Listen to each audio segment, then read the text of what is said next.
Welcome everyone to this another educational video. In this video, we will talk about AWS Global Infrastructure. This is the pictorial view where we can see how AWS infrastructure is spread globally. AWS infrastructure majorly stands with regions, availability zones, and edge locations. Let's understand each of these in details. Region is a geographic location, and availability zones are the collection of data centers within a region. Let's understand each of these in a detail with an example. We know region is a geographic location, so we can name it as a place or a country with a name. For example, in Europe and Ireland can be one of a region for the AWS. Availability zones are collection of data center within a region. So this can be named availability zone can be defined as a particular place where AWS will host its data center. The important point to note is that each region will have minimum of two availability zones.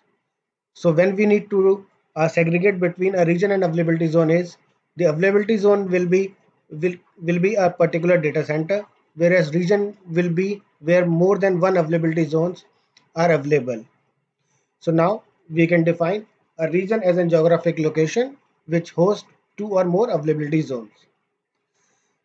We understood there would be a minimum of two availability zones in a particular region. So it can be more.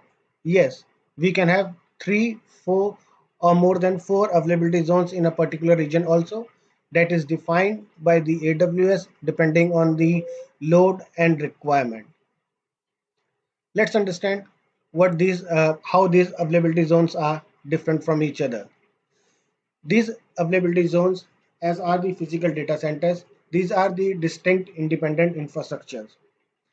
They have their own uninterrupted power supplies with own cooling equipment, with separate backup generators and different network equipments. But these all availability zones are logically connected with each other.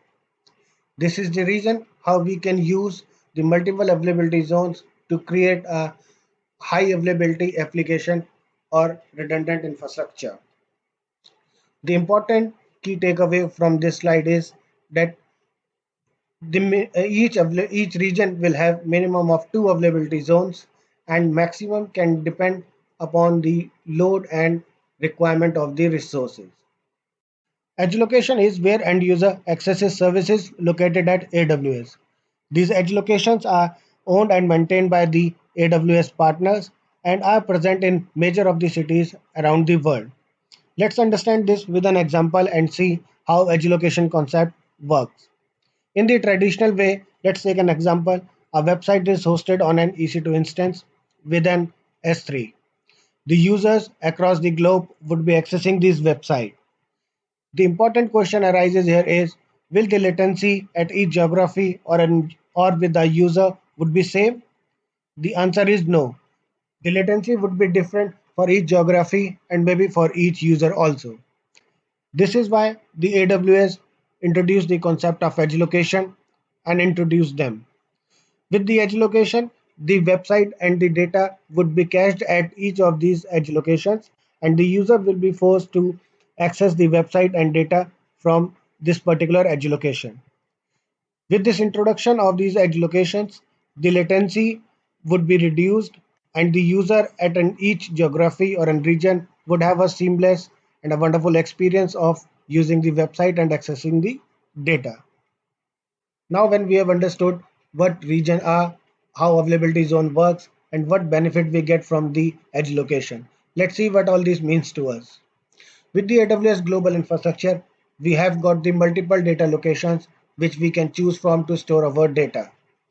With the multiple locations available, we have the option to go global within minutes. The very important part, is also taken care, where the data would not be moved between the regions unless we specify to get it moved or copied for a particular region. Now we know that the infrastructure will be hosted by the AWS and we need to maintain it. So this comes with a shared responsibility. In the next video, we will understand how the AWS shared responsibility works. I hope you had liked this video and understood now how the regions, availability zones, and edge locations work for you. If you find this video informative, do mention in the comment box. And in the next video, we will look about how the AWS shared responsibility works for us. Thank you.